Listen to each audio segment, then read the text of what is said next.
to the Monday, April 12th meeting of the Green Bay Planning Commission. Roll call. Chair Lisa Hanson, present. Vice Chair Jacob Miller. Present. Alder Veronica Corpus-Dax. Present. Commissioner Sidney Bremer. Present. Commissioner Darius Daniels. Present. And Commissioner Autumn Winsmeyer. Present. Okay, moving on to the approval of the agenda for the April 12th, 2021 meeting of the Green Bay Plan Commission. So moved. Second. Second. Motion by Alder Corpus-Dax, a second by Vice Chair Miller. All those in favor? Aye. Aye. Aye. Any opposed? And moving on to the approval of the minutes from the March 22nd, 2020 meeting of the Green Bay Plan Commission. So moved. Second. Motion by Alder Corpus-Dax, a second by Commissioner Linsmeyer. All those in favor? Aye. Aye. Aye. Aye. Any opposed? And then moving on to the first item in regular business, which is a public hearing. And with the public hearing, it has been properly posted and public notification has been published in the Green Bay Press Gazette. The Plan Commission is interested in hearing public comments on the subject agenda. We invite your comments and ask that after your name has been called, you state your address, whether you represent a group or association, whether you favor, oppose, or are only providing information in this matter, and your comments or concerns. I also ask that you confine your testimony to facts related to the proposal at hand and avoid edited testimony. You must be recognized by the Plan Commission in order to speak, and please address your comments to the chair. Comments will be limited to 3 minutes. We will now open the public hearing on agenda item number 1, public hearing on the request to rezone parcel 21-40-6, known as the Woods, from rural residential to low density residential on the west side, conservancy in the center, and medium density residential on the east side, submitted by Joel Erfurth, Mach 4 Engineering and Surveying, LLC, on behalf of Green Viper Incorporated, property owner. Would you like to do a brief staff review first? If staff could do a brief overview, that would be great. Thank you. Okay. So we've seen this property quite a few times already. This will be the last of the public applications for it. So this is the property known as the Woods Golf Course. The northern portion outlined here has been parceled off for a proposed housing development. The comprehensive plan, which we amended at our last meeting, now shows the east portion, which was parks, as low to medium density residential. So that was formally approved by the Plan Commission. And so today we're discussing the zoning. Currently, the entire parcel is zoned rural residential. So it's dated to reflect the proposed land uses as well as the section of the parkway that we had amended on our official map 3 or 4 meetings ago now. So generally the outlines will look like this. So on the west side, it will follow the plans that we've already had in place for a number of years, including the official map and the comprehensive plan, which shows this as low density residential for approximately 22 single family lots. The center will be conservancy, which we use to designate for different parkways, greenways, those sorts of things. This follows the boundary that we amended on the official map. And then on the east side along Erie Road would be R2, which is medium density residential, which does fall in line with the comprehensive plan amendment that was approved for that low to medium density residential. The east side of the development also is right across the street from the Grandview Place, which is a large PUD area. Grandview is a very large development, but the portion that is immediately adjacent on Erie Road has some townhouses, apartments, and a senior care facility. So a little bit higher density here would be appropriate considering the comprehensive plan and also the surrounding land uses. However, the proposal that they have for about 40 to 44 units, standalone units, is still well within R1 density limits. So they're really not asking for a high number with this proposal. But the R2 does give them some flexibility concerning setbacks, layout, that sort of thing. Again, this is the general proposal that they will be submitting when it comes to land division, the single family lots here, and then one lot that will have a condo over it for those standalone units on the east side. So we can go back to the public hearing at this point. Okay, thank you, Steph. Looking for parties that are in favor of the proposal. And also, if you are calling in on internet audio, or is it just with the phone? It's *6 to unmute. So if you need to unmute yourself, it's *6. So taking testimony for this public hearing for parties that are in favor of the proposal. And you can just go ahead and unmute yourself and start talking because I can't see all of the people on the screens. All right, looking for anybody who is in opposition to the development. Okay, we Patrick and Barbara Ryan at 341 Crosswinds Lane would like to read in our objections to this development.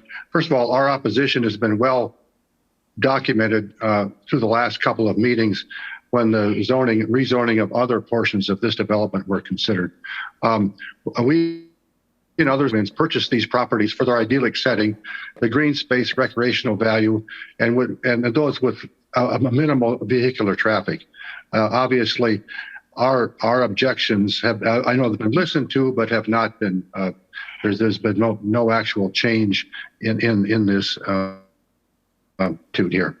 We suggested earlier that there be a berm extending along the development parallel to Crosswinds Lane to kind of separate these properties from the new development.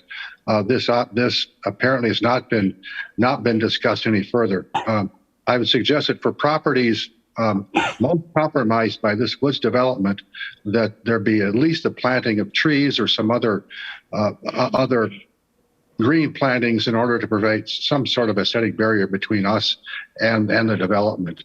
And I guess that and our other letters basically summarize our feelings about this woods development. Thank you. Thank you. Okay. Yeah, thank you so much, Patrick. Is there anyone else wishing to speak in opposition to this item?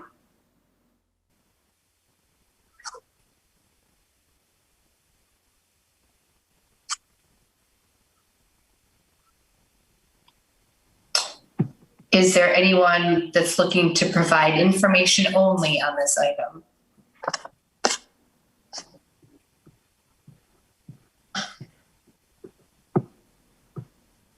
Is there anyone else wishing to speak? Is there anyone else wishing to speak?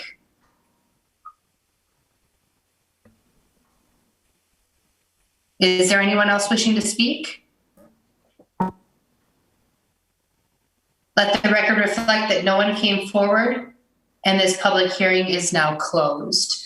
Moving on to the correlating agenda item number 2, consideration with possible action on the request to rezone parcel 21-40-6, known as the Woods, from rural residential to low density residential on the West Side Conservancy.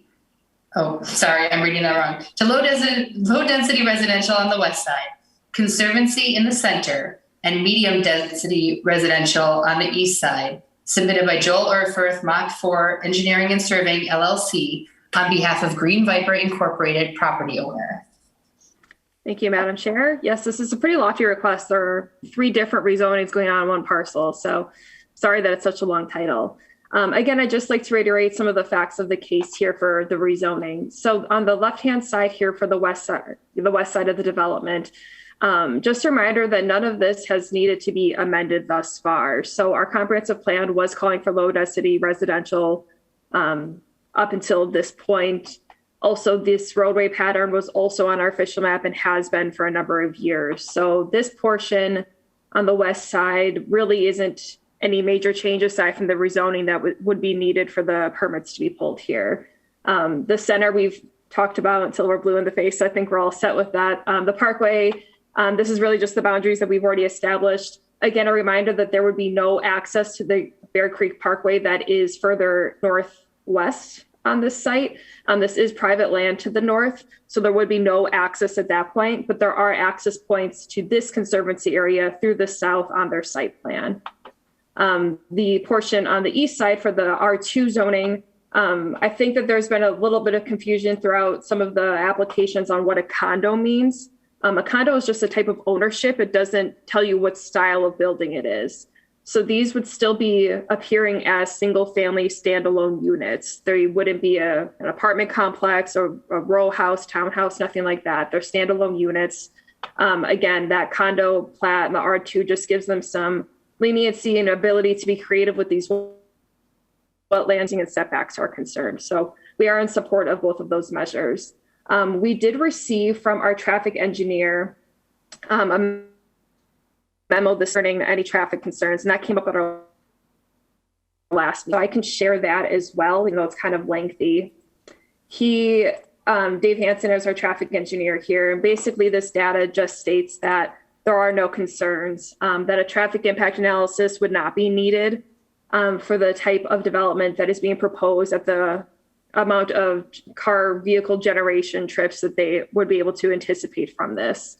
Also, what had come up at our last meeting was the Huron and Sitka intersection, why they were putting some improvements in there. That came at the request from a disabled pedestrian who uses that intersection quite regularly. So they're just adding in that painted intersection as a way for her to use the street a little bit easier. So there weren't any safety concerns there. There weren't any crash concerns there. It was really just to accommodate a disabled citizen. So with this, we would anticipate through the rest of our application process that there would not be a traffic impact analysis or anything else related to traffic, as both of the roads that are impacted here are able to handle the capacity that this would generate, plus much more. Erie Road on the east side is already a collector roadway, so they would not be anticipating any changes with that in the near future. And then on the west side, the Dandy Way and Crosswinds, Huron, Sitka, all of those are being able to handle the additional capacity for this. So if anyone is interested in that memo, I can certainly email that out to everybody. I know that only our Plan Commission got it because we got it today, but if anyone else on the call is interested, please shoot me an email. So I think that that's everything that I have. We've discussed this a lot, so I don't know if there are any additional questions for myself or for Joel. He is on the line if there is anything for the applicant themselves, but staff is in support and recommending approval of this request. Okay, thank you, Stephanie.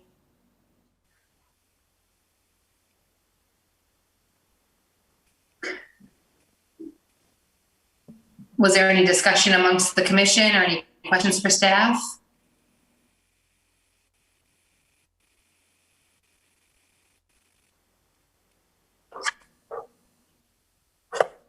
Or did we have questions for the applicant?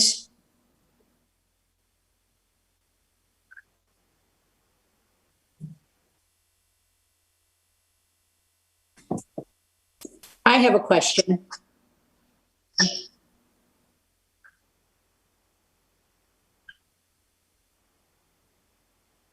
I'm sorry, who was it that was talking? I'm trying. It's just, we live on Crosswinds. Okay, hold on. If you could just hold on for a minute, we're just talking amongst the commission and then we can open the floor for public comment. Thank you. No problem. Well, I guess if there's no discussion, I would entertain a motion to open the floor. I'll make a motion to open the floor. Second. The motion by Alder Corpus Dax and a second by Commissioner Linsmeyer. All those in favor? Aye. Aye. Aye. Any opposed? All right. And then, Colleen, if you could just state your name and address and then any comments that you had, if you could address them to us, please. Okay, we're Bruce and Colleen Jacoby. We live at 359 Crosswinds. And much like the Ryan said, we feel the same way, but we know that we have really no say in this. So, but what we're just wondering is, who do we talk to about the actual plots that are plotted out? I don't know if in stone, along our back, like behind our house, actual plots, because we have several of us have two backyards coming into our one backyard. And we're already losing our aesthetic appearance, our beautiful backyard. And I do not want two different households' backyard running into my one backyard. I might have two different fences. I might have one that keeps up a lawn, one that doesn't, what have you. But I just don't want that we have to worry about that. So if you look at the map, all the lots are cutting into single family residences here. Okay. All right. Well, thank you so much for your comments, Colleen. But do you know who we talk to? Is that the Viper gets it? That we can certainly with the applicant and see. Okay. Thank you. And they have questions. All right. Thanks. Yeah, just to add on to that, the platting process is really through private development. So this is privately owned. They can decide where their lot lines are, how big the lots are. I mean, we have some minimum standards at the city, but it's really up to the person who owns the land, how that's going to look. So I would recommend reaching out to them if you have questions regarding lot lines specifically. Okay, thank you, Stephanie. Was there anyone else that wished to speak on this item? Again, I'm Pat Ryan, 341 Crosswinds. Regarding the traffic study that was just discussed, I realize that Sitka probably won't be choked by the new traffic, except when the large trucks are running back and forth. But I'd like to comment that I walk this neighborhood on a daily basis, and I do cross Huron Road at two different intersections, at Sitka and at Star Creek. And I'd like to mention the traffic coming from the north especially is often going at highway speed. So one must be quite quick to get across that intersection. So someone in trying to get across there, it might be a challenge. And I don't think a pedestrian type crossing would be appropriate because I believe you'd hear a lot of squealing brakes for people stopping from 50, 55 miles an hour coming up Huron Road. Just my comment about that traffic study. Thank you, Mr. Ryan. Is there anyone else that's wishing to speak on this item?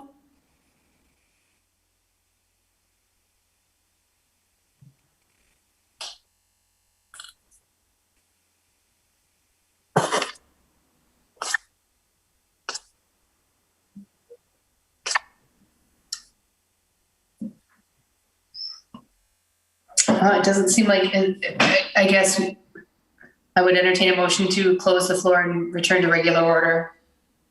Motion close. mode. Motion Take your pick. Motion by Commissioner Danielson, second by Vice Chair Miller. All right. All those in favor? Aye. Any Aye. opposed? Sorry, any opposed? All right. Do we have any further discussion about this item? Yes, I got one thing. So there's plenty of changes happening for the neighborhood here, and I know, as we've talked, most of it is really outside the control of this study, but also the city, in terms of what a private developer can do with their land. I think one thing that we should be doing, or at least trying to provide something to the neighborhood, is in regards to the traffic, especially along Huron. That road is not signed for 55 miles an hour, and I know people certainly go that speed on there. We're only adding more houses, which potentially could be more children, just more people in general in the neighborhood. I don't know what we can do, but I would really like to see something done to give some either traffic calming signage, something to help out, because it's definitely a dangerous area to try to be crossing that road. And you're adding a parkway in on one side. There's plenty of houses on the other side. It should be tried. We should be trying to make it as available as possible and safe as possible as well too. I know there's not too much that we can do, but just passing along the messaging. So as a commission, we can, well, you guys can make a request to our traffic commission. They do a lot of different studies. These are usually prompted from either alder requests or citizens requests. But it's just as simple as requesting to do either a traffic study or some sort of enforcement action that it's running effectively and as it's been signed. I don't know if Alder Corpus Dax would like to take the lead on that, or if you want it to come from the Plan Commission as a whole, that we can ask them to do a study as part of this. Alderdorf's ready to go. Alderdorf speak first. Yeah, it's Alderdorf's, and Alderdorf is already, because of the other complaints about the speeding on Huron. I've been in contact with the police over the last 2 weeks. I've asked for one of those blinking speed signs to go up. I've contacted the traffic engineer. I think if we're going to do a traffic study, it's not the right time yet. The right time to do the study is after this is built. But as far as stopping the speeding, I've been assured that there's going to be more enforcement, and that and as soon as it's our turn, everybody wants those blinking speed limit signs on their roads, and so we'll get that on Huron. But I'm on it already, and that's really for the other end of Huron was asking, but it's all of Huron that really is definitely a concern, especially with speeding. Thank you. That works for me. The Alder's the best place to start with those type of things. So Alderdorf, have at her.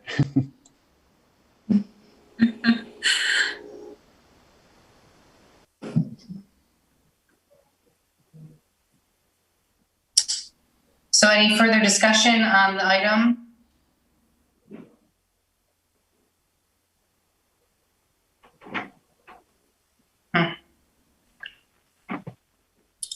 Then I motion approval of recommendation of staff.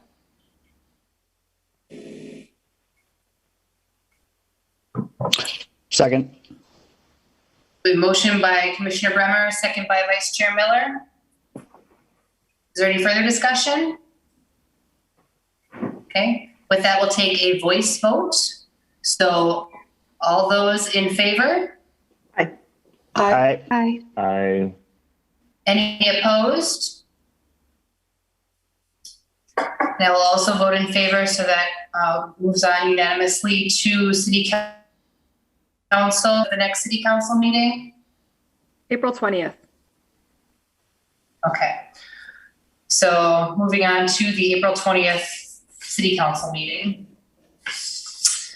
And then moving on to the next public hearing, item number 3, public hearing on the request to authorize a conditional use permit for a 2-family dwelling located at 1440 Smith Street, submitted by Dalton Rushman, owner.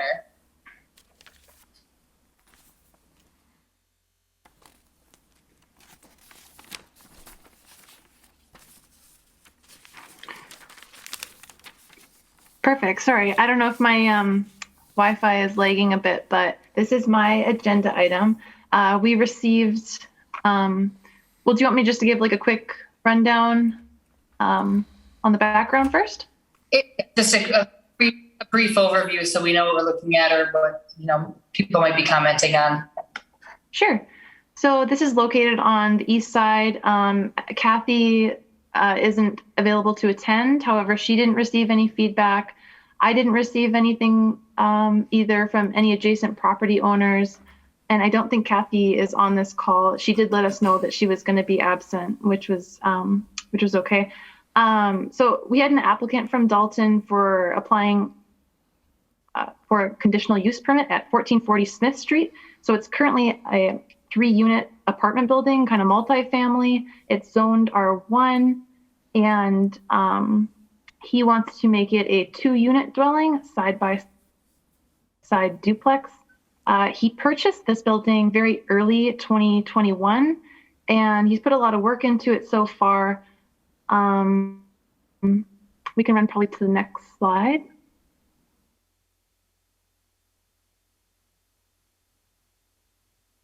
Stephanie, I think if you're able to go to the next slide. It is on my screen. Oh, maybe it's just lagging. Does everyone else have the current zoning? Nope, just the cover slide is still, looks like it's still up, Madison. So Let me try to reshare. Okay. Sorry, pause everyone, technical difficulties. That's okay. I can try and share it from my computer as well if it doesn't work.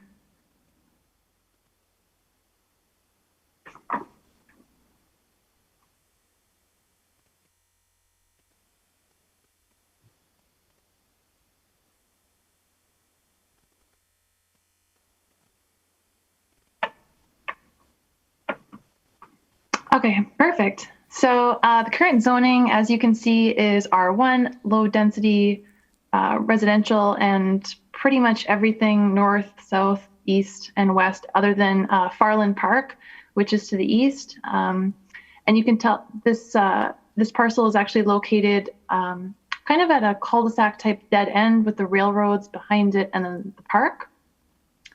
And then next slide.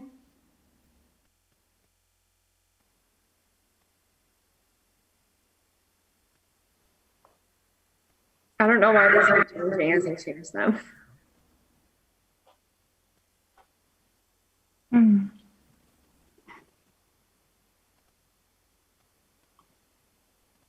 Oh, there you go. I guess I can try. Oh, there we go. Yeah. So the future land use calls for low to medium density housing.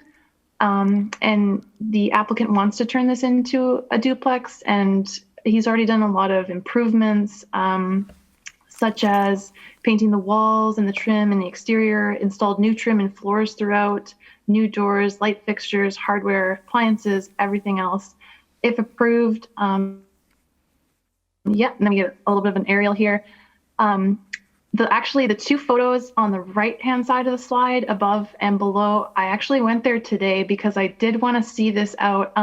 Typically, a 3-unit multifamily residential would need 3 parking spots, but when you move to a conditional use permit for a duplex, you need 4, 2 for each. So this was a little bit of a concern initially. You can see that he has, on the top right photo, there's a 3 car stall garage in the back. And if it was just that, street parking doesn't really count. So I went there today, and there is ample parking on both sides. And I think that what the renovations in this applicant are trying to do would make this a much better unit. So if approved, the property would have 1 bedroom and 1 bathroom on the west side of the house, and then a 3-bedroom, 2-bathroom on the east side of the house. And both units would be 2 stories. He wants to create a nice duplex. And there's a lot of additional parking as well as a nice sized yard beyond that as well. So I think the comprehensive plan coincides with this application, and the applicant would just need an approval on a conditional use permit. Okay, thank you, Madison. So now we will open the public hearing on this item, and we're looking for interested parties that want to speak in favor of the item.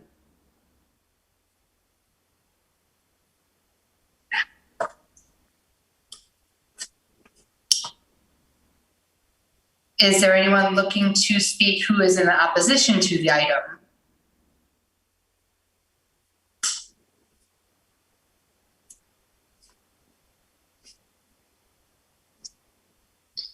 And is there anyone wishing to provide information only? Is there anyone else wishing to speak? Is there anyone else wishing to speak? Is there anyone else wishing to speak? Let the record reflect that no one came forward and this public hearing is now closed. Moving on to the correlating agenda item, item number 4, consideration with possible action to authorize a conditional use permit for a 2-family dwelling located at 1440 Smith Street, submitted by Dalton Roosh of Roosh Management, property owner.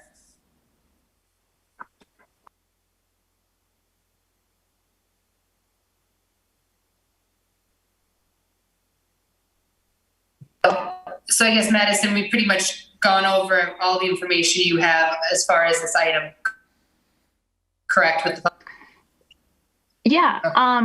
Yeah, So- Steph, if you're able to share, otherwise I can just kind of give the staff approval is recommended. It met all of the separation for utilities, fire, safety, as well as just even the front and back access, the doors. So it seems well situated to become a duplex. So we recommend approval Okay. on the conditional use permit.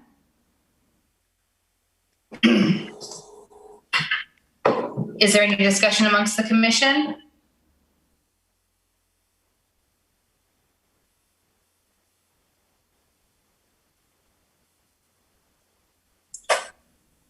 I don't Move have to any approve. questions. Second. So I have a motion by Vice Chair Miller, a second by Alder Corpus Dax. Any more discussion? All right. Hearing none, we'll go ahead with a voice vote. All those in favor? Aye. Aye. Aye. Any opposed?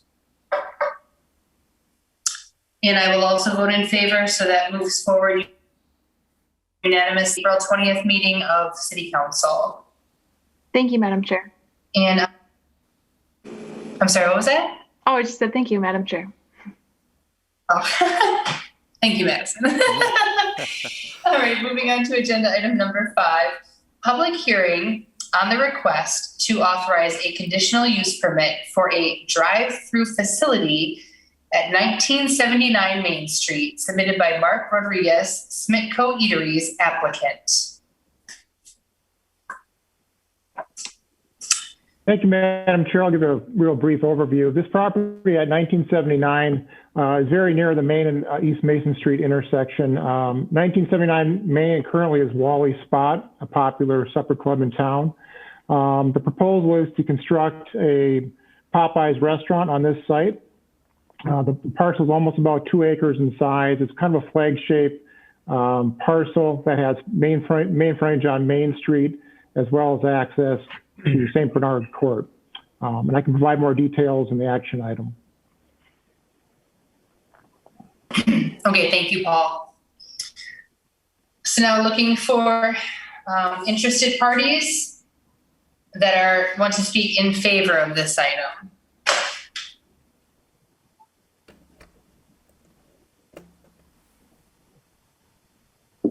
Well, can you hear me? Yep, I sure can. State your name and address. This is Brian Smith, and I'm live in Springdale, Arkansas, and I'm actually the franchisee for this location.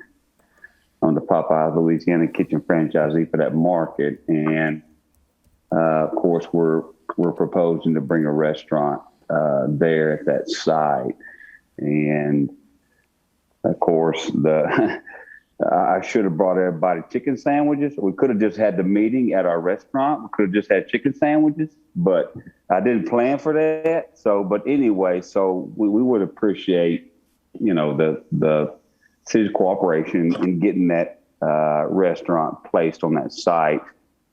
I believe that we've got it positioned, in a way that's going to be have good flow to it. And just be a really good addition to that part of Wisconsin.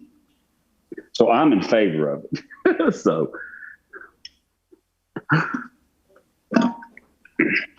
Well, we certainly appreciate your testimony. It's the owner. Did I say something? No. You can. Was there anyone else wishing to speak in favor of this item? Yes, ma'am. This is Mark Rodriguez. I'm actually the Chief Executive Officer of the proposed developer of the site. I work with Brian. And so as far as the site goes, I think the last conversation that we had with the city, one of the topics of discussion were the request for a traffic impact analysis, which we have conducted. That study was completed last week. All of the data was collected. And I believe that they're working with Dave Hansen with the city, and they should have that information over to him probably middle of this week. So you guys should have the information regarding the traffic very shortly. So I know this meeting fell directly before that was presented. So I know there's a little bit of information that's still kind of forthcoming, but that data should be available very, very soon.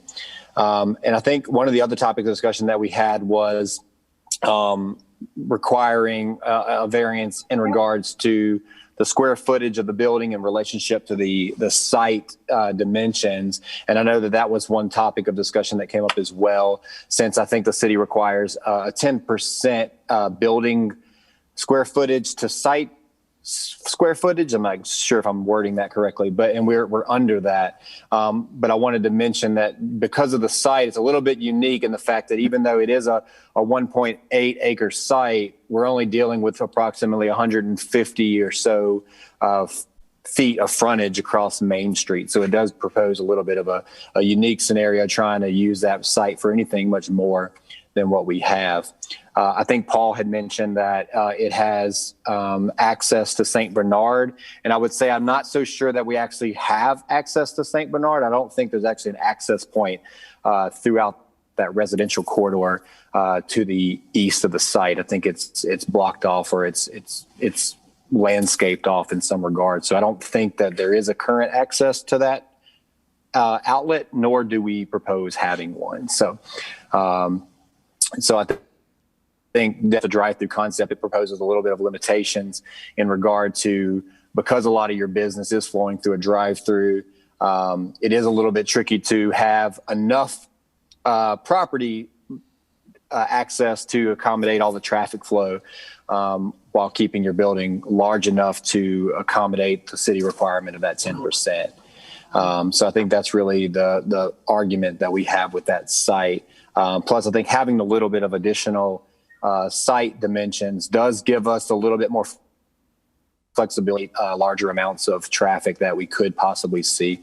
I would say that the city may be a little bit nervous or apprehensive after the first site, but I would say that this site won't propose near the demand or the volume that the first site on the west side of town actually saw. So that won't be quite as impactful here. Let me add some. That young man right there works for me.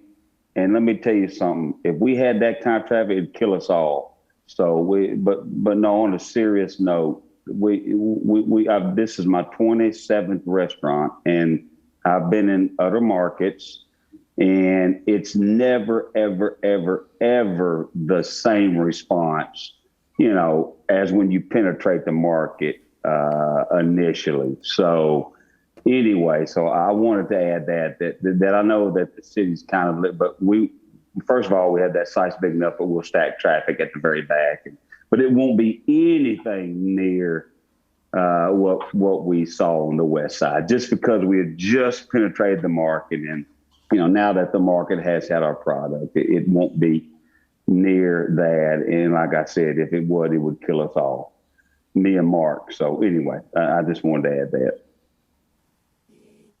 Okay. Thank you both, Mr. Rodriguez and Mr. Smith, for your testimony. Was there anyone else wishing to speak in favor of this item?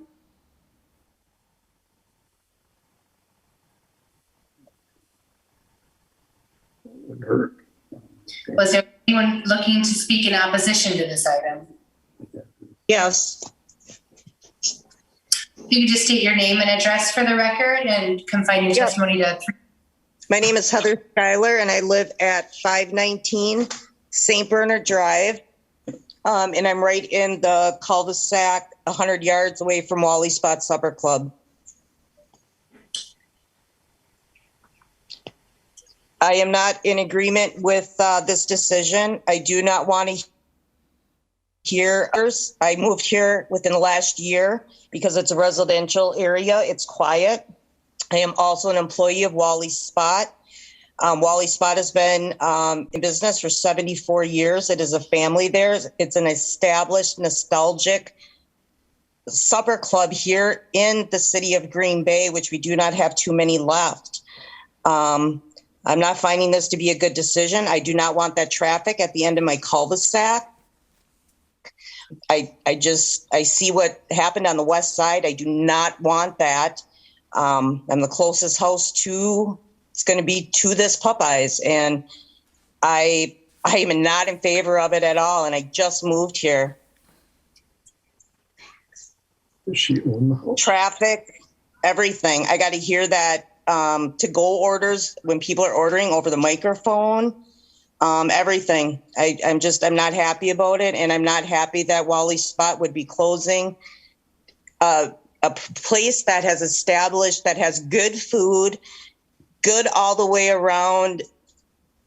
Tom has established his business in this town. He's well known. To go from a place that you can sit down with your family and have a place to eat to Popeyes, that does not make sense to me at all. And I oppose it 100%. And if I could do something about it, I would. Thank you. She working tonight. Commissioner Lisa, you're Hanson, you're on mute. Thank you so much for your testimony, Ms. Schuler. I certainly do appreciate it. Thank you. Is there anyone else wishing to speak in opposition to this item? Yes, my name is Jordan Schuyler. I live at 519 St. Bernard Drive. I am also live with my mother, Heather Schuyler here. I just have a couple things that I feel like are of a necessary to read and to use because like she said, we did move here a year ago, but I have also lived in this neighborhood for years, actually.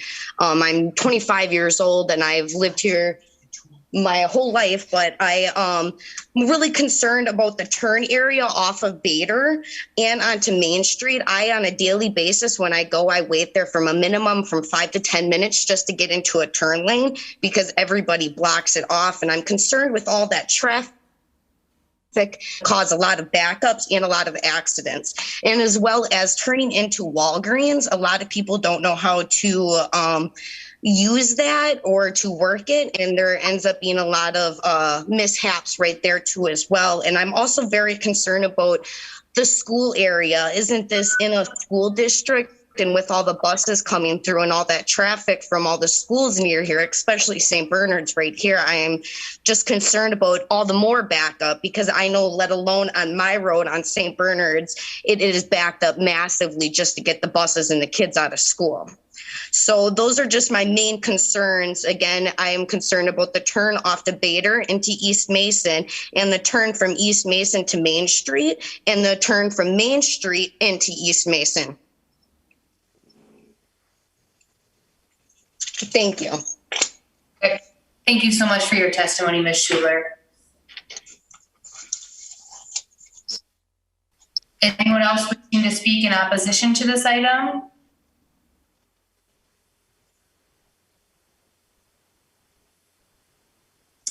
Is there anyone wishing to provide information only? Hi, this is Betty Cossack. I live at 2346 Browning Road. I don't know where to speak if I'm neither for or against, but I have concerns. Okay, well, so you could certainly voice those concerns. Well, I'm a customer at Wally Spot, and I am also a customer at Walgreens, Martin Hardware, PDQ, El Serape, Martin Hardware. I live in this neighborhood, and that intersection is a major hub for us who live in the Preble area. I'm very concerned about traffic jams. I share the same concerns that the Schuyler's mentioned, but also I'm even more concerned about Main Street because especially at peak times, that's a very busy and fast intersection. So I believe that all the more cars that are going to be turning in there is going to be a problem. I think it's way too intersection.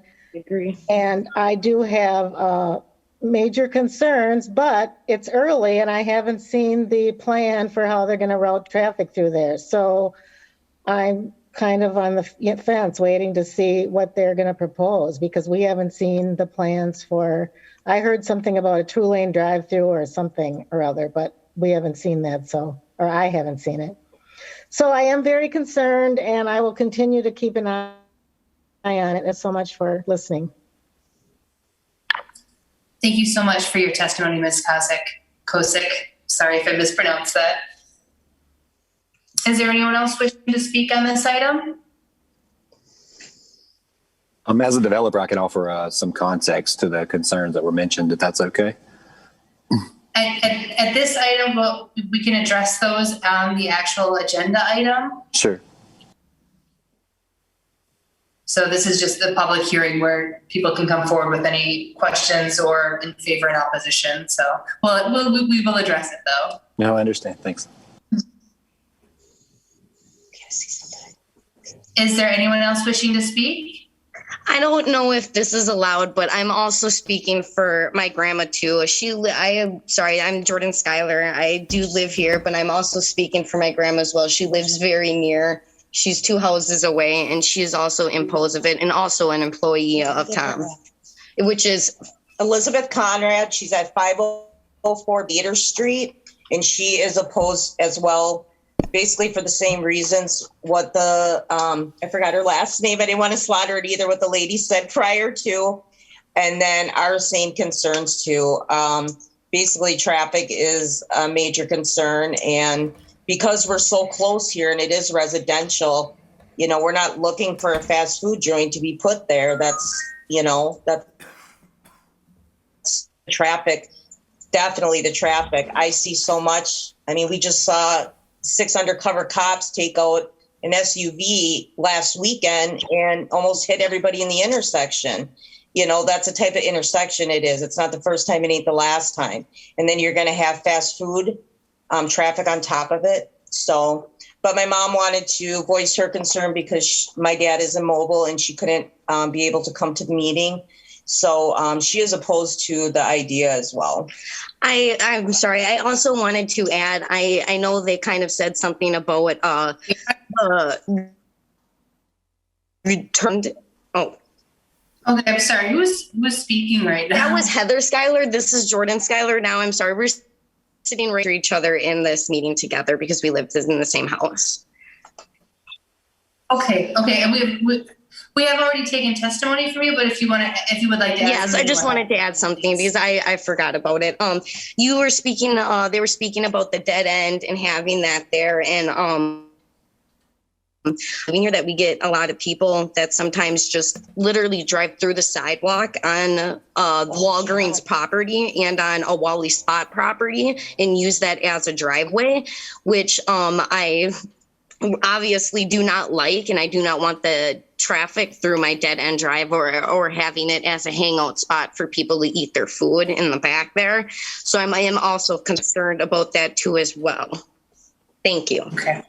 Thank you so much for listening to all of us. Yeah, no, absolutely. Thank you so much for your testimony and for coming to the meeting. Is there anyone else wishing to speak on this item?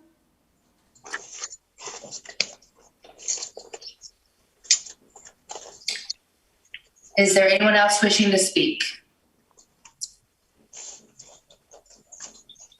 Is there anyone else wishing to speak?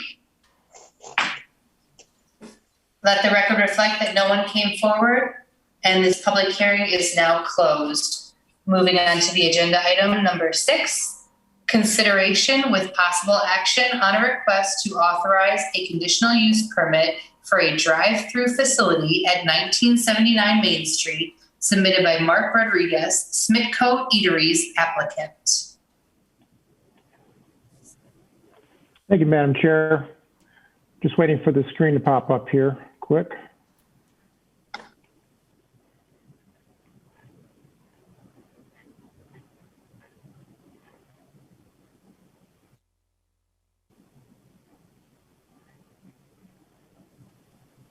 Steph, are you able to open it?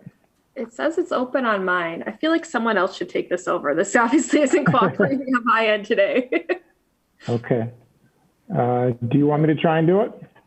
Yeah, I think you should probably try. Okay. Please just bear with me for a second here. Yeah, sorry. You want to exit out of it? You have the song and dance down a little bit better than this.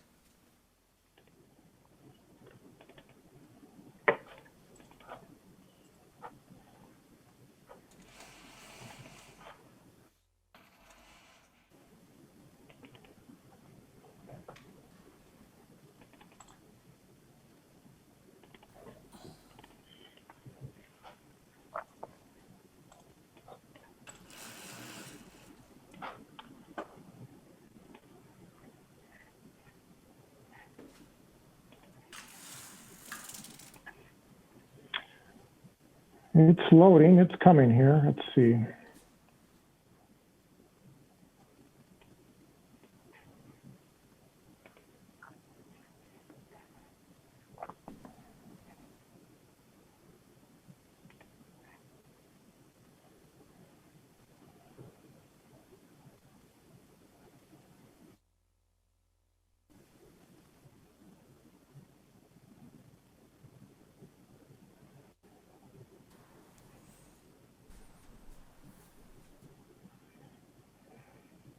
I don't think I'm having much better luck here. Madison, are you able to open it? I wonder what's going on. I've got it now. It's just taking a long time to load. Oh. Yeah, I feel like we're all lagging, but Paul, if you can't pull it up, I can try. No, I got it. It's coming real slow here, so appreciate everyone's patience. Okay.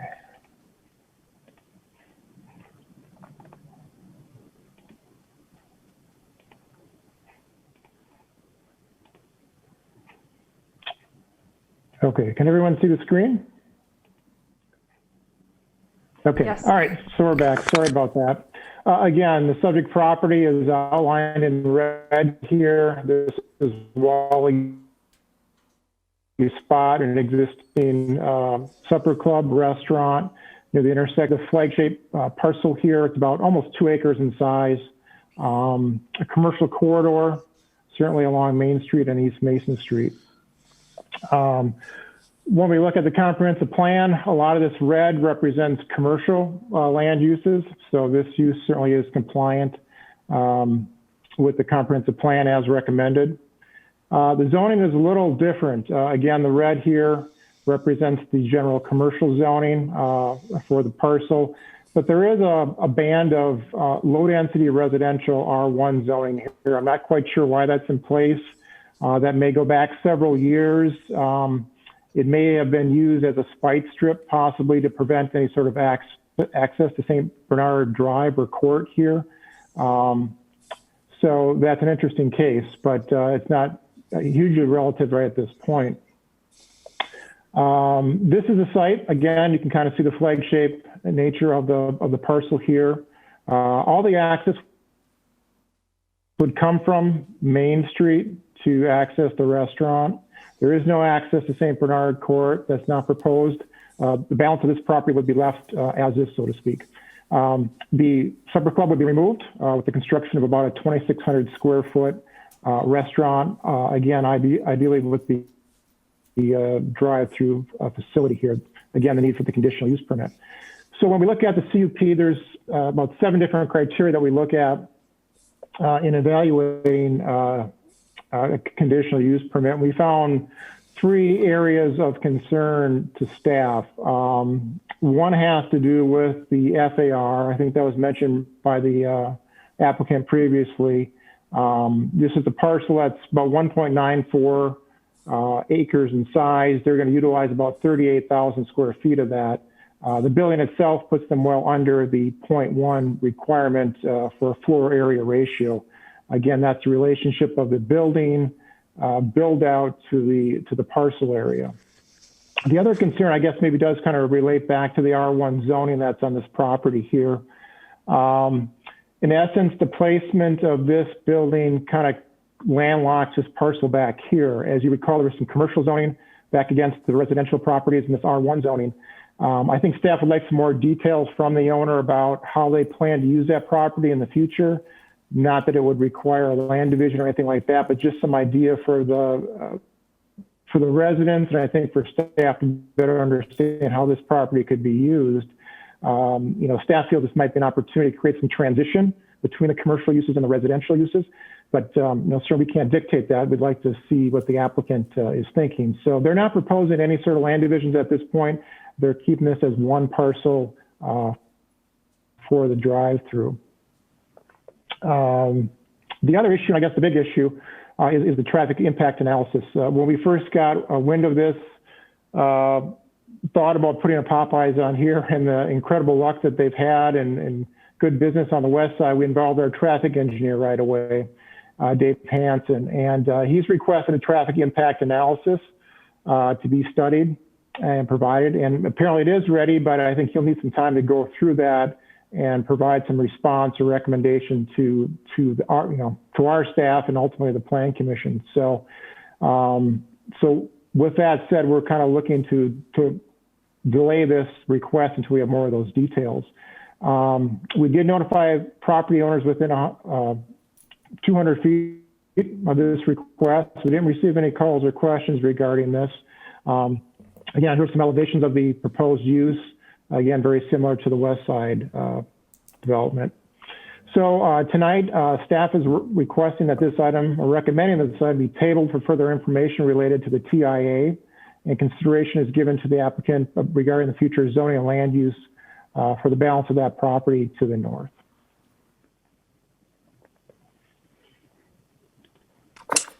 Okay, thank you so much, Paul. Okay, so at this point, we're looking just to table this at this point, correct? Right. I think, this is a commercial corridor and we see a lot of drive-through uses here. So this is not to say this is not an appropriate use. However, there's some outstanding issues I think, we need more information on to provide a more confident recommendation to the Plan Commission. Okay. Alder Gerlach, did you have a question or comment? I did. I had, I can briefly tell you what kind of comments I have received as Alder. But for Mr. Newmeyer, I was hoping you'd keep that on the screen because the only concern that people seem to have is about all that traffic, and I surely understand that. I was wondering if when you show us that that diagram, if you could explain. Back to if you could explain about the arrows, because this is a drive-through, and I look on I have no expertise in this area, but I look on the left side and I see the cars coming around and coming back out the arrows go one way. I see on the right side, the arrows are going two ways, and I'm thinking, seriously? How does that work for a drive-through?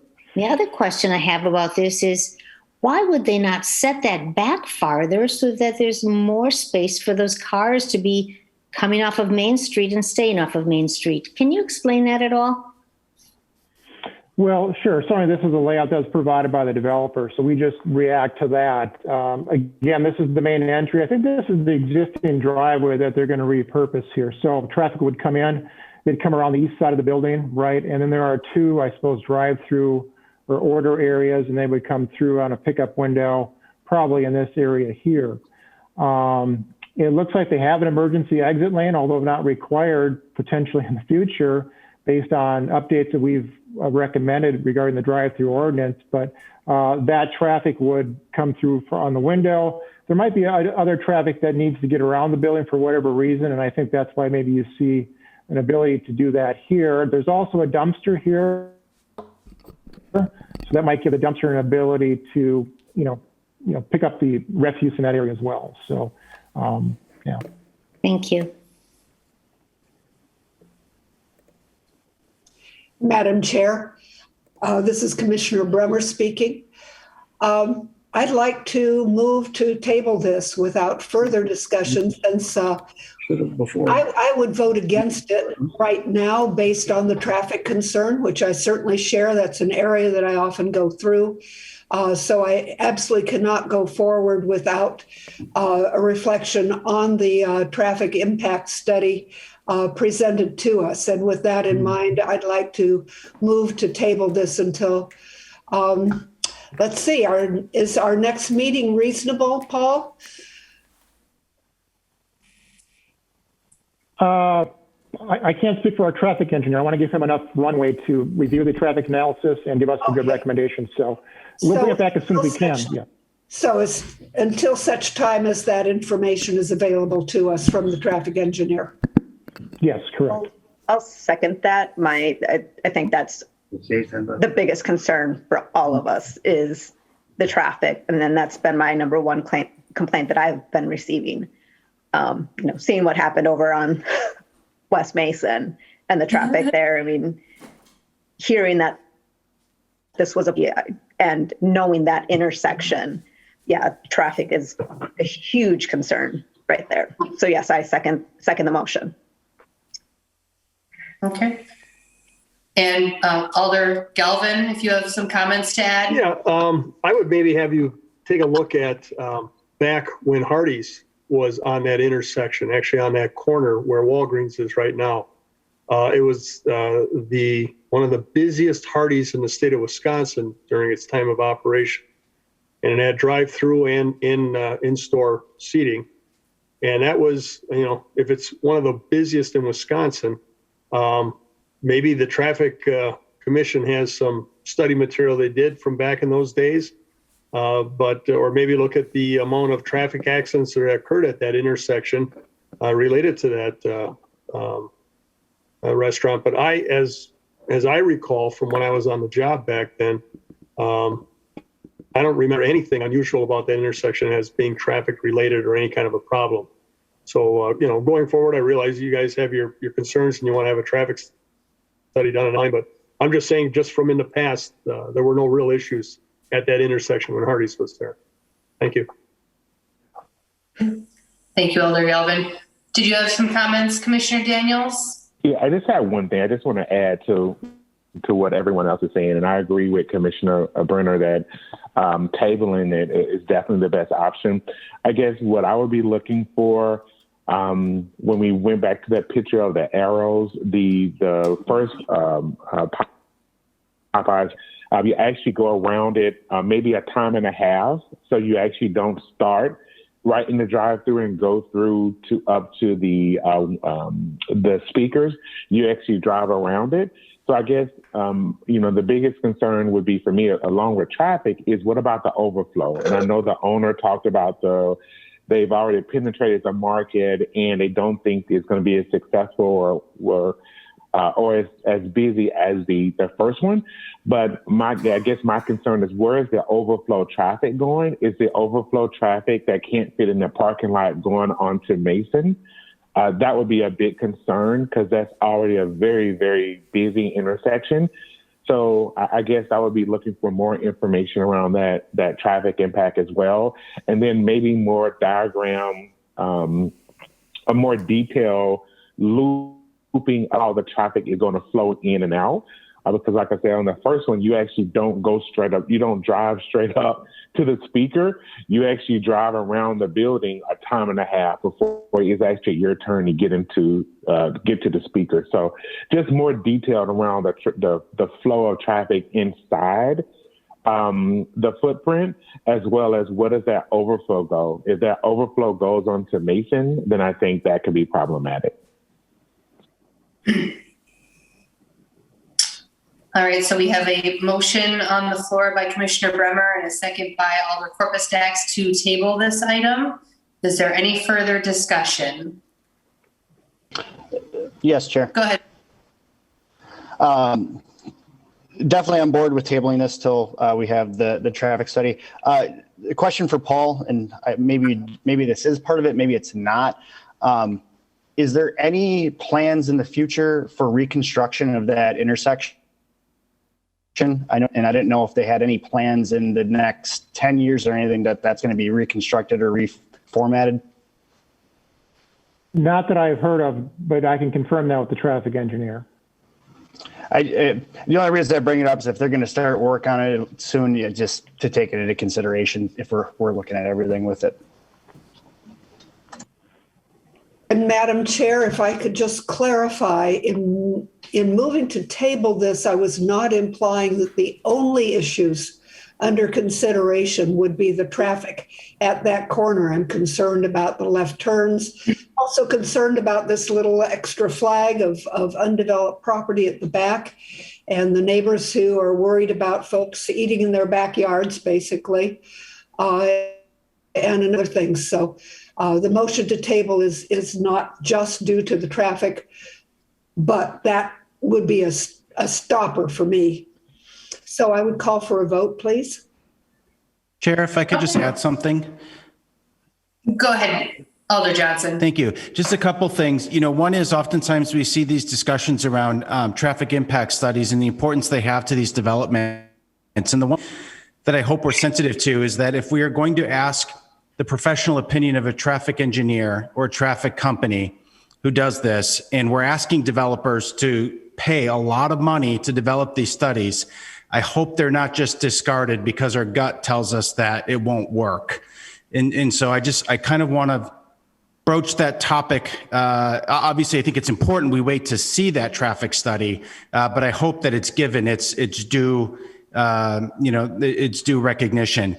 The other piece that if we haven't already considered it, when we take a look at that large parcel of land in the back that would be underutilized, that would prevent us from meeting that threshold, that site has been previously discussed about a possible solution to some stormwater retention issues. And I can't help but wonder, and I hope that our Public Works Department is at least considering whether or not it might make sense to do something there to help alleviate some of the challenges that we have over there. And then, the third thing that I just wanted to point out, because this was brought up by a few residents of that area, and understandably so, but unfortunately, we don't have the ability to dictate use. So if the person who owns the property wants to sell it, we cannot prevent that because we like, a supper club more than a fast food restaurant. And if a fast food restaurant wants to move in there, as long as they're in compliance with the zoning regulations, they have every right to do that.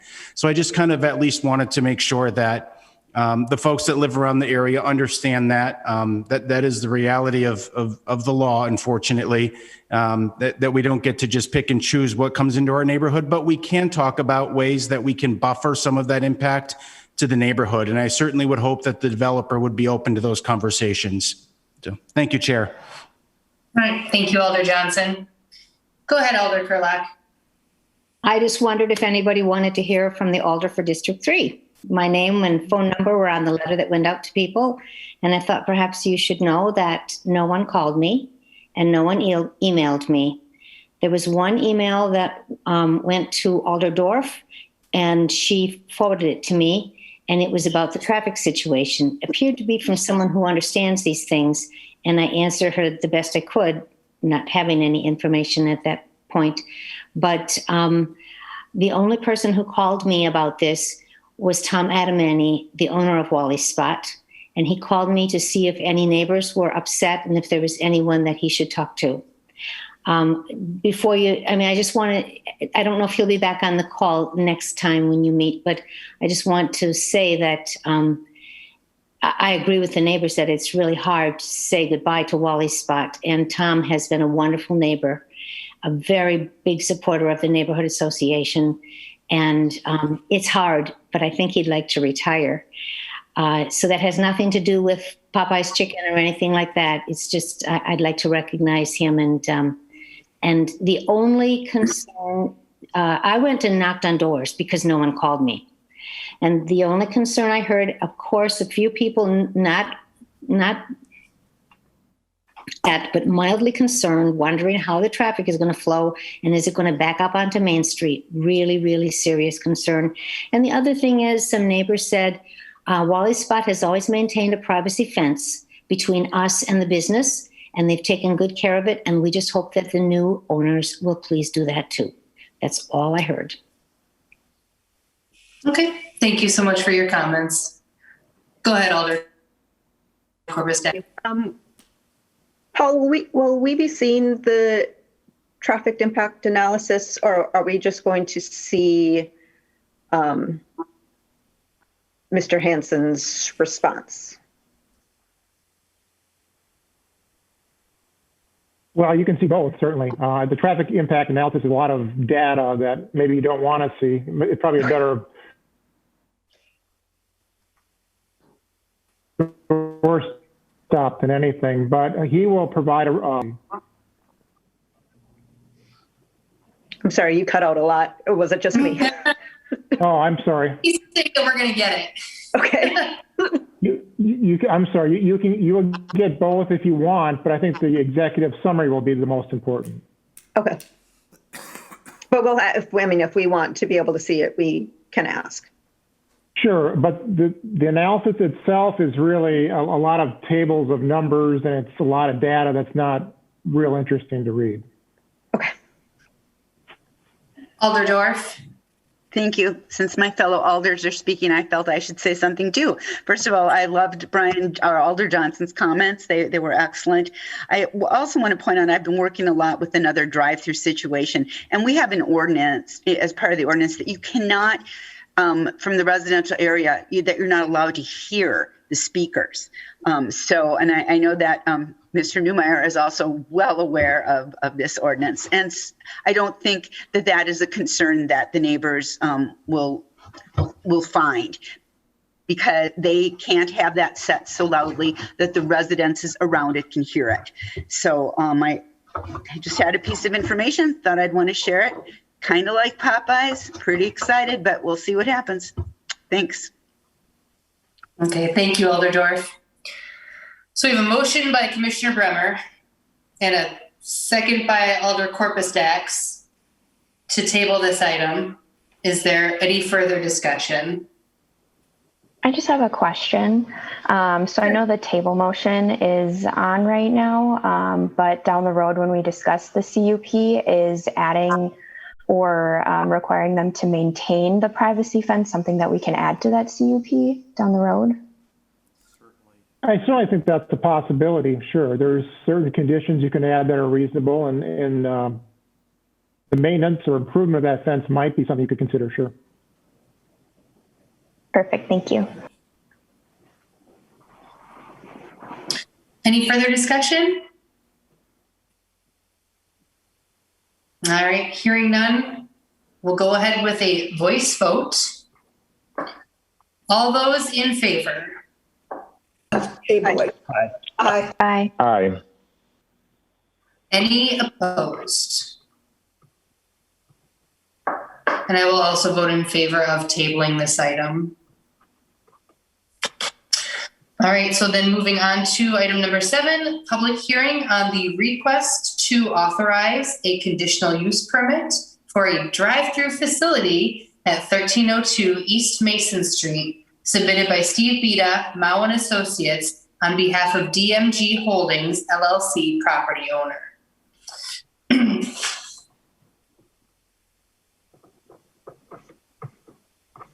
Thank you, Madam Chair. I can give a real brief overview if you'd like. Yes, please, Paul. Thank you.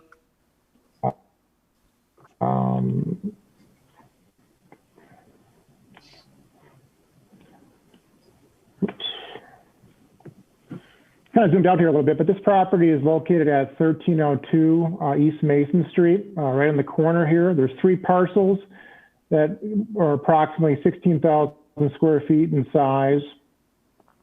Just west of Barrett Street at Irwin.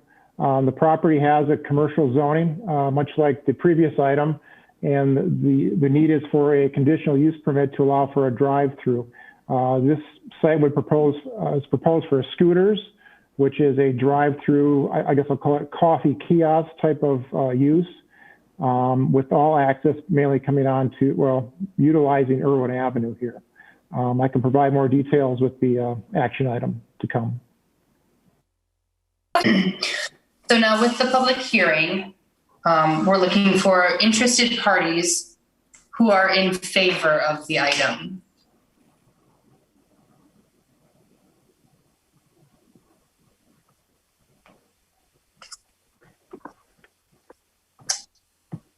And then I'm looking for parties who are coming forward in opposition to this item.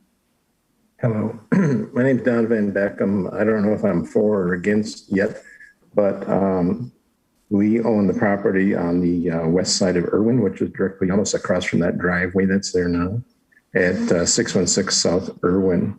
And we rent it to our children, but our kids live there, and they've got some small babies, 2-3 years old and so on.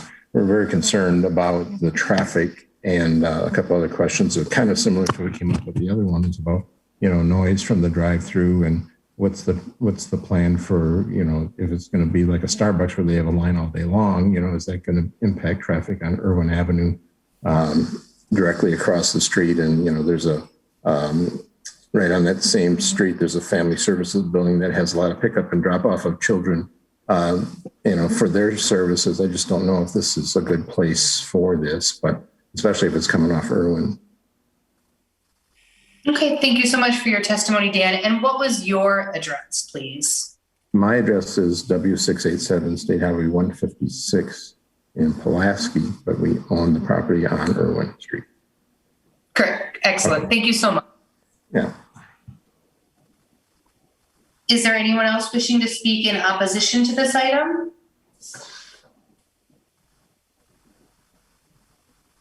I'm at 70 Balsam Row Road in Shawano. I own the property. I'm one of the owners of the property at 1312 East Mason, which is the barber shop directly next door to this property.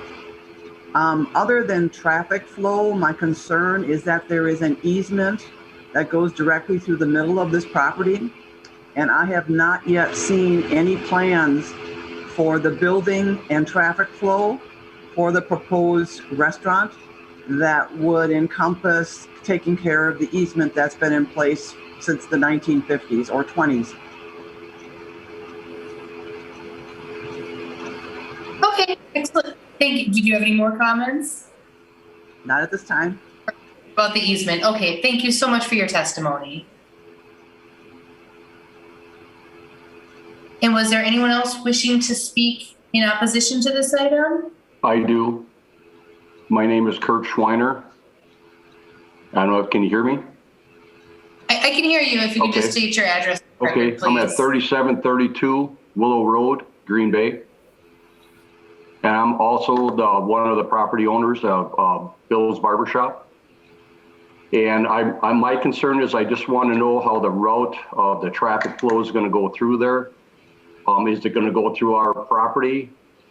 And we've got a lot of elderly people that come to the shop. So I'm worried about traffic and about them crossing, and I just want to know how the traffic is going to go through there, which we've not seen any plan or, something like that going through.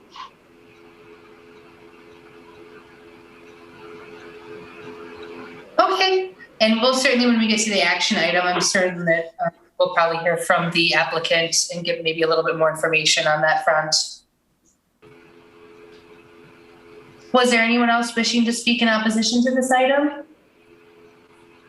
Me?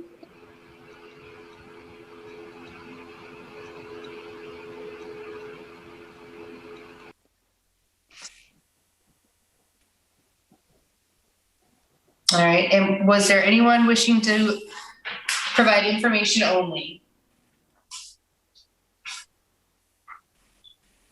Hello, John Leroy from Mount Associates, applicant. Happy to answer questions during the action item, along with Brody Stitz, who is with Heartfelt and Coffee and will be operating the site. Okay, perfect. Thank you so much. Is there anyone else wishing to speak on this public hearing? I just wanted to introduce myself as a member of Scooters as well as Hart Family Coffee. My name is Brody Stitz. I will be the juror of that store, and I look forward to working with the city and doing what we can in order to help continue to support the community and add this location on. So I just wanted to introduce myself. Thank you so much. Is there anyone else wishing to speak on this item?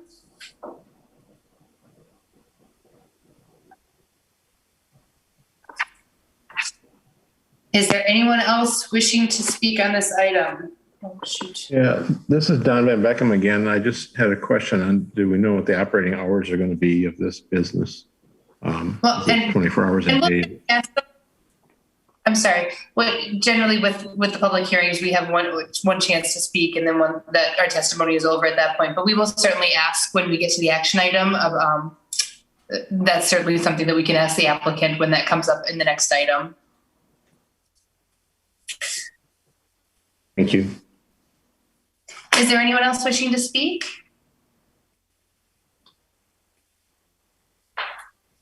Is there anyone else wishing to speak?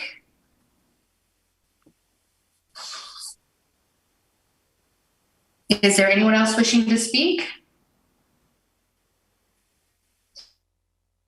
Record reflect that no one came forward, and this public hearing is now closed. Moving on to the actionable item, item number 8, consideration with possible action on a request to authorize a conditional use permit for a drive-through facility at 1302 East Mason Street, submitted by Steve Vita, Mao and Associates, on behalf of DMG Holdings LLC, property owner. Thank you, Madam Chair. I can give a few more details on this request. Again, the property is 1302 East Mason Street here, highlighted in red, the southeast corner of Irwin and Mason. There's a parking lot to the north for Bellin Hospital. The barber shop that was mentioned is right adjacent to this property here. There are residents and commercial to the west in this area. The friary here was been recently redeveloped to the southeast. The city's comprehensive plan recommends medium intensity retail, office, or housing for this area. However, the conditional use permit does not have to be compliant with that land use recommendation, as it currently has a general commercial zoning. The zoning area or zoning map showing the zoning of the properties. We've got multifamily zoning, very density residential to the east. Commercial represents the red areas here, and low density residential and planned unit development further south here. So the proposal is for a scooters drive-through kiosk. Again, I'm kind of calling that. I'll have to rely on the applicant to maybe better clarify that. There is no indoor dining in this facility. This is all strictly drive-through or drive-up, I guess. This is the site plan that was provided. This is East Mason Street here and North Irwin Avenue, the southeast corner. The building's about roughly 600 square feet in size. Again, the parcel's roughly 16,000 square feet in size. Access is shown from South Irwin Avenue. Originally, there was a proposal to have access onto Mason. We worked with the applicant to get that switched. We were very concerned about the traffic movements on and off of Mason Street. We did meet with the traffic engineer, and he is not requiring a traffic analysis in this case.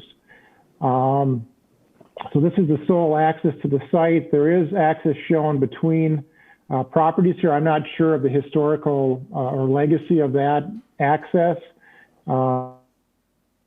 That's something that we're not necessarily aware of. Maybe the applicant can speak to that in the future. Conflict there.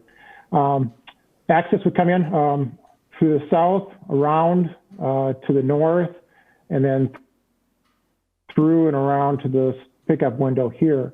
Although our drive-through requirements are not adopted at this point, this proposal does meet the draft requirements that are proposed. Here's some elevations of the proposed structure.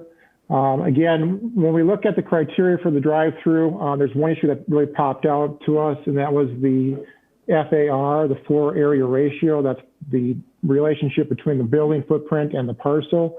It is substandard, and the applicant is also made an application to the Board of Appeals for that consideration as a hardship. We did notify affected property owners. We've talked to one property owner who's on the call, but we didn't receive any other calls or questions regarding this. Staff is recommending approval of this item tonight. There's 3 conditions of approval. Approval of the variance by the Board of Appeals regarding the FAR. The drive-through aisle in the direction of traffic flow shown is delineated by signs and pavement markings. We're looking at that sidewalk that leads from the building to East Mason Street, the sidewalk there. We want to make sure that's a clear a marked area for pedestrians coming onto the site. And then item C, compliance with all the regulations as required, but not covered under this conditional use permit. Okay, thank you, Paul. So you kind of touched on, because I know that some of the neighbors were concerned about traffic, and you kind of touched on that we won't need a traffic study for this with having that driveway off of Irwin. Is that correct? That's correct, right. Dave Hansen, again, our traffic engineer, has looked at this, and he feels that he could not require a TIA in this instance. Okay. And then you kind of touched on the easement, the historical easement. I mean, you guys would have information about that within your records. And, I mean, that's something that would come up during the process of having the development coming forward, correct? Right. I think that's part of the research by the applicant when they make a submittal for site plan review. It doesn't prohibit or preclude the development moving forward, no. Okay. And then the other concern that I heard too was about the hours. Do we know what the hours of operation are? I do not recall. I'd have to defer to the applicant on that. I can speak a little bit on the hours of operation. Right now, we're still in the process. Actually, well, we have to open the floor in order to hear from testimony from you. But I do really appreciate that you're willing to give that information to us. So no problem. So, okay. Was there any other discussion amongst the commission before we open the floor if we have questions for the applicant?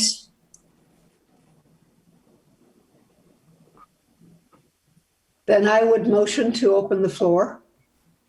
Second. Okay, motion by Commissioner Bremer, second by Commissioner Linsmeyer. All those in favor? Aye. Aye. Aye. Aye. Any opposed? All right, so the floor is open. So, Mr. Stitz, if you want to answer that question about the hours of operation and any other concerns that you heard that you want to address as well. Absolutely. Yeah. So as far as the hours of operation, and again, this is a pretty standard thing throughout scooters, but you're looking at 6 a.m. to 8 p.m. is what the hours of operation will be.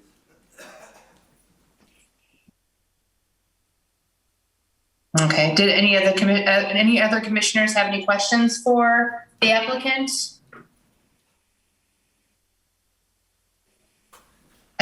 Go ahead, Mr. LeRoy. Hello, everyone. Yeah. So to address some of the technical questions that were brought up, there is an easement that does run through the two northern small parcels on the property right now.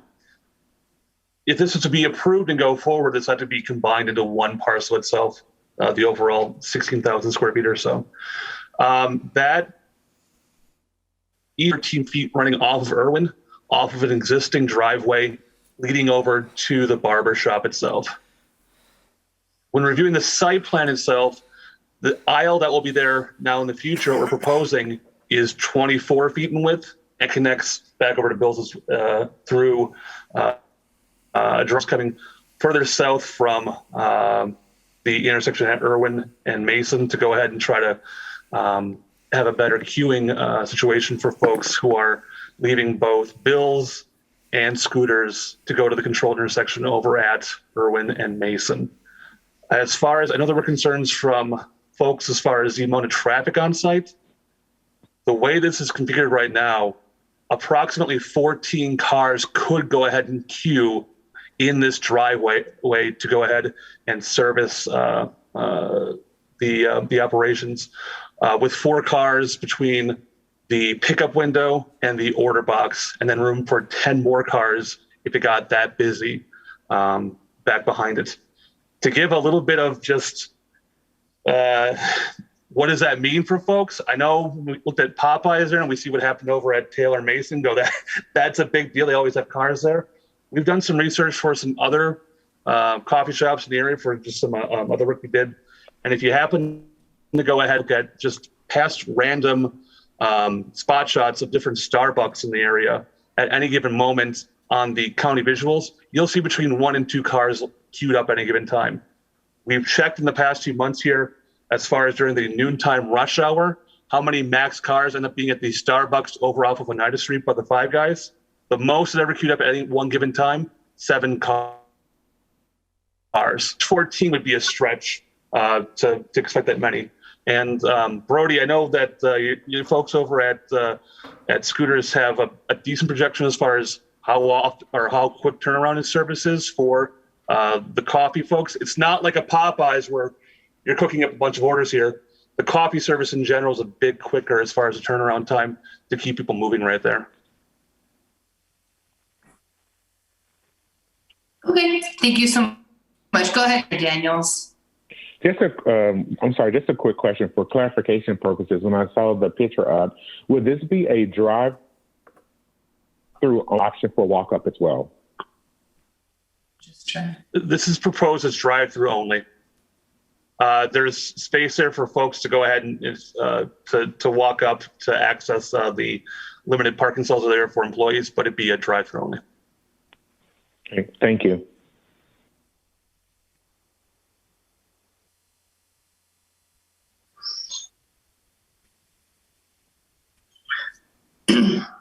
Were there any other questions from the commission?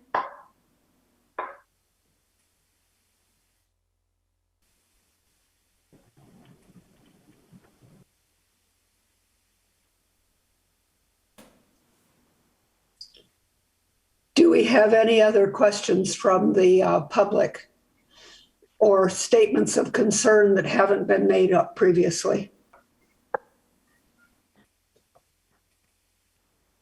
And again, I would like to reiterate that easement, which currently, according to that picture, goes right through where you have from Irwin through where you have the wheelchair access noted on the map.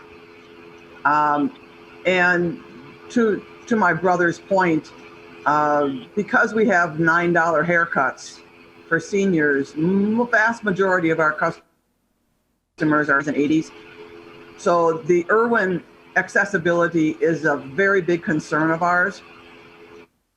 And whether it's coming in or going out, blocking that access off of Irwin would be a very big concern for us. The idea of having a new business is always welcome in the city, but we are really concerned, and we haven't seen any plans up until this point. I'd like to be able to talk to someone and understand the plans and understand the challenges, and in dealing with this easement because of the longevity of it and the concerns. So I would like to be included in some future discussions and plans, if at all possible, as opposed to seeing it for the first time on Zoom. I'd really like to study it a little bit. I would appreciate that. And Paul, is that something that she could talk to staff regarding if she has any questions? I might recommend that you reach out to the applicant for a discussion. We have information on the city's website, much like the commissioners do, that everything you see, the public can see as well. So there's more, the site plan is out there and other information, but regarding the easement, I think they need to probably talk to the applicant directly to work out those issues.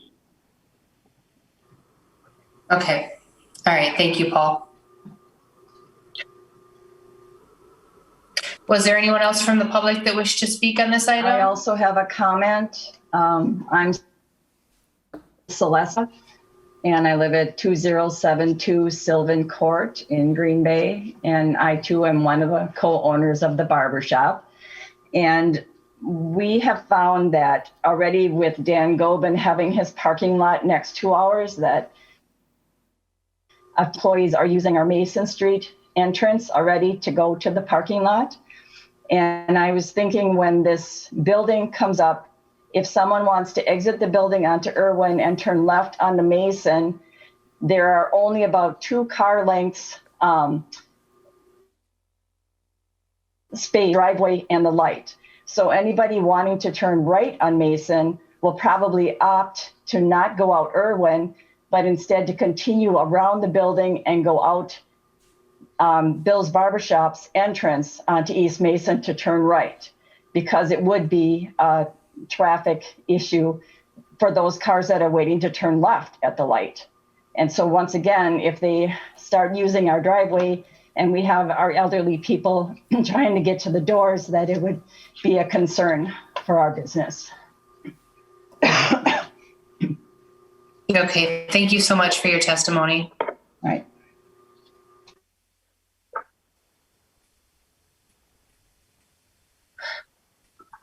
Was there anyone else from the public wishing to speak on this item? Yeah, can we say one more thing? This is Van Beckham's. We speak. Yeah, go ahead. Oh, okay. All right. This is Faye Van Beckham. Don spoke earlier. I'm just wondering how we own a rental property across the street from where the coffee shop, drive-through coffee will be. I'm just wondering how those driveways are going to line up, and there is such limited parking the way it with 2 hours this day and that day. And if the traffic gets backed up and someone's coming and going from this residence or the residence next, how are our renters going to get in and out? They could be blocked in, or if the coffee shop is backed up, which want new business to do well. But it seems like if they're straight across, it's going to cause a little bit of problem. And there is not much of someone said earlier, spaces between the driveways and to the intersections. Okay, thank you so much, Faye. Thank you. So, and I know, and this is, I guess this is just a personal anecdote. I frequent the Starbucks at Military quite a bit, and that's kind of that. If you're familiar with that Starbucks, that driveway is kind of interesting. And I was there the other day, and I was way out the back. But I was way out the back, and I was like 10 cars deep. And I know the applicant had said something about having between where the window is and the speaker, there's room for 4 cars, and there's room for 10 more cars. So, I mean, a Starbucks at like lunchtime on Military, 10 cars deep is almost the busiest that I've seen it. Now, I'm sure that it's probably been busier than that, but having that access for 14 cars, hopefully that will help quite a bit with all of those backups. There shouldn't be any, because 14 cars is actually, I keep on thinking about the Culvers too. Every time I drive by the Culvers on West Mason, how backed up they are. And I'm still thinking that I've never seen 14 cars. Now, the new Popeyes, that's a different story, but, so I think that 14, having that space for 14 cars is should be more than sufficient. And I really hope that takes care of the issue for the neighbors. Was there any further discussion amongst the commission? Or I guess we still have the floor is still open. So is there anyone else from the public that's wishing to speak? Not seeing, I'd like to move that we close the door to regular business. I think John wanted to add something. The applicant wanted to speak. So go ahead, Mr. So just to address some of the questions raised by the neighbors. So the actual entry point for the facility would be to the south of the 2 existing trees along Irwin. So that right now there's a drive entrance just to the north of it. This would become where right now there's some blacktop between the gutter and the sidewalk itself. And from that length right there, from the northern edge of the driveway back out towards where you get the curb over at the southern part of East Mason Street, that's about 140 feet right there, or 6 to 7 car lengths between the intersection and the drive entrance. So with the cycling of traffic right there, should eliminate the concern queuing right there. And obviously, for the sake of scooters, you want to have the business right there to go ahead and have some longer lines. But taking advantage of the site the way that it is goes ahead and leaves a lot of room there for cars. Unlike over at the Starbucks over at Mason and Military, you get crammed right there. There's a lot going on. There just is.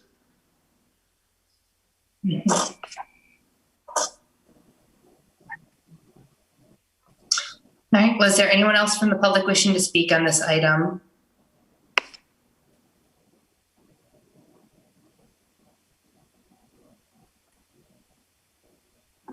All right, I would entertain a motion to close the floor.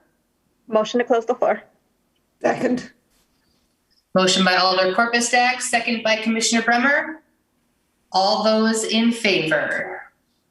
Aye. Aye. Aye. Aye. Any opposed? All right, was there any further discussion amongst the commission? I do trust that Paul, in working further with the applicants on the site plan, will keep in mind some of the issues raised during the conversation today. Thanks, Paul. I know you're really good at that. Thank you.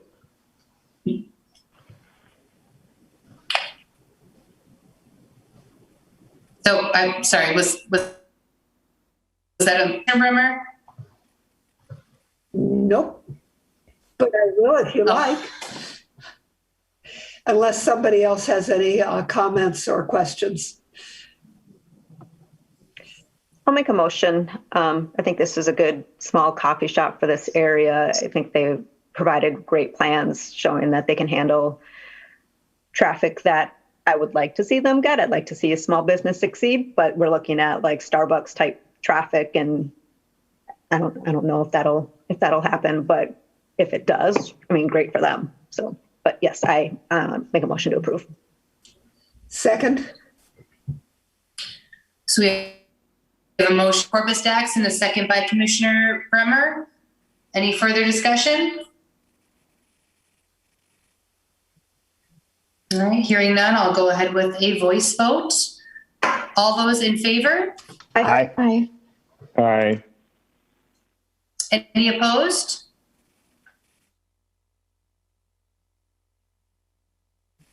We'll move forward to City Council for April 20th.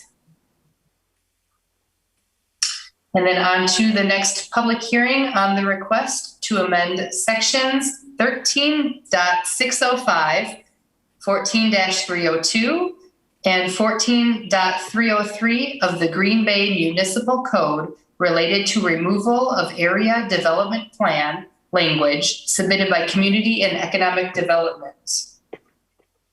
Thank you. Paul, I actually don't have anything on the PowerPoint, so you can that.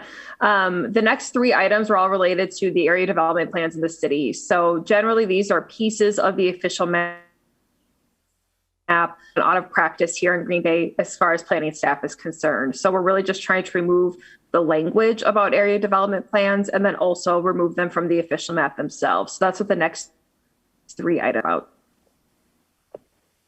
Okay, so there's probably like a lot of people beating down the door for this public hearing, there right? are many. All right, I'll get my timer ready. Okay, so with this item, then we're going to go ahead and open the public hearing, and we're looking to take testimony from parties that are in favor. Looking for parties who are opposed. And looking for those to provide information only. Is there anyone wishing to speak? Is there anyone wishing to speak? Is there anyone wishing to speak? Let the record reflect that no one came forward, and this public hearing is now closed. Moving on to item number 10, which is consideration with possible action on the request to amend sections 13.605, 14.302, and 14.303 of the Green Bay Municipal Code related to removal of area development plan language submitted by Community and Economic Development. Thank you, Madam Chair. So for the text amendment, we're looking to remove this language from both our zoning code and our subdivision planning code. It's only in each of them briefly, generally used for when new sections of land, we needed some sort of a plan to show what the comprehensive area would look like versus just a single development. They're pretty much out of fashion at this point since most of our land has been developed. And realistically, the official map holds all the places for public infrastructure that we still need. So the EDP is pretty much out of date for us at this point. So this request removes all of the language from our municipal code. All right, thank you so much, Steph. Any discussion? That's it? Really? I can talk more about it if you want, Jake. I can go on for a while. I'm just surprised. I'll let it go.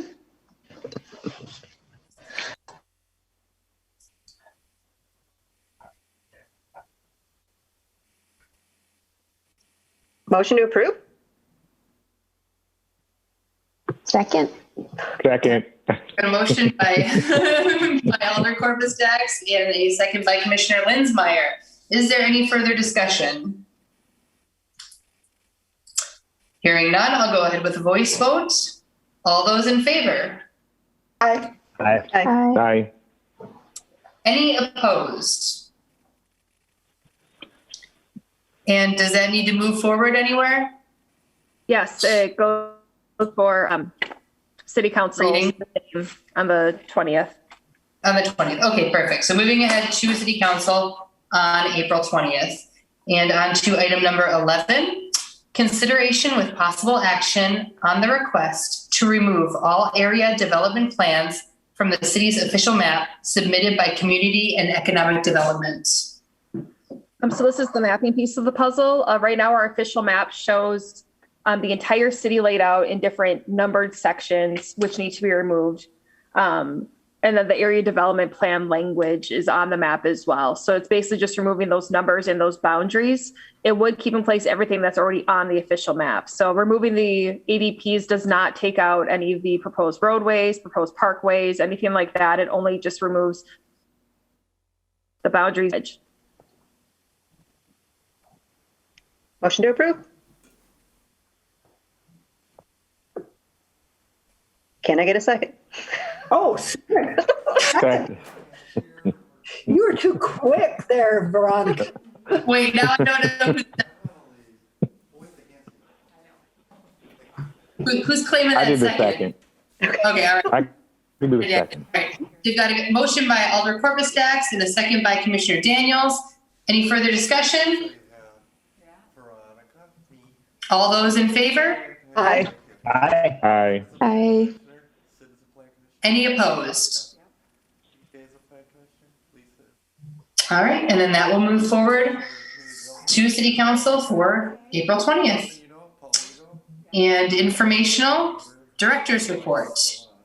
Good evening, Commissioners. I'll be very brief this evening.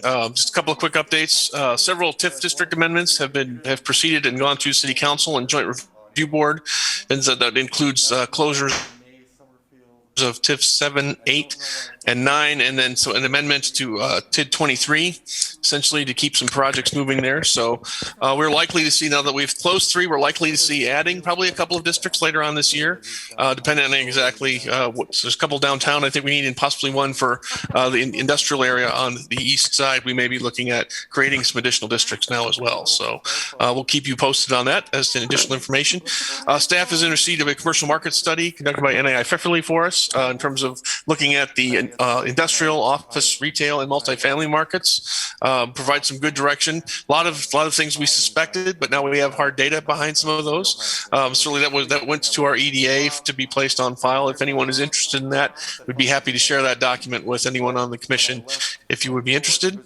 In addition, staff has forwarded the Parklet program that we've been working on. Matt Buchanan and our staff has been working on that for the downtown area.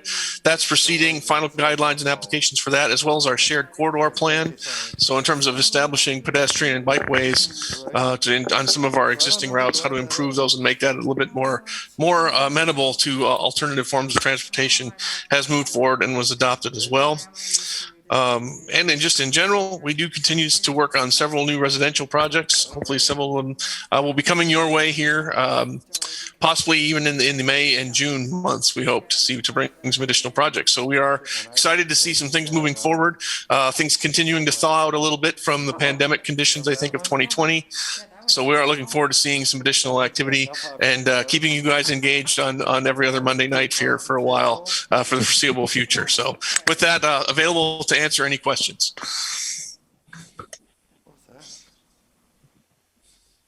Awesome. Thank you so much, Neil. Thank you. All right. And looks like the date of the next meeting is April 26, 2021. I only have to work tomorrow. And then Wednesday, Thursday, Friday, Saturday, I would entertain a motion to adjourn. Go for it, DJ. So moved. Motion by Commissioner Daniels, the second by Commissioner Bremer. All those in favor? Aye. Aye. Any opposed? That doesn't sound like it. All right, meeting is adjourned.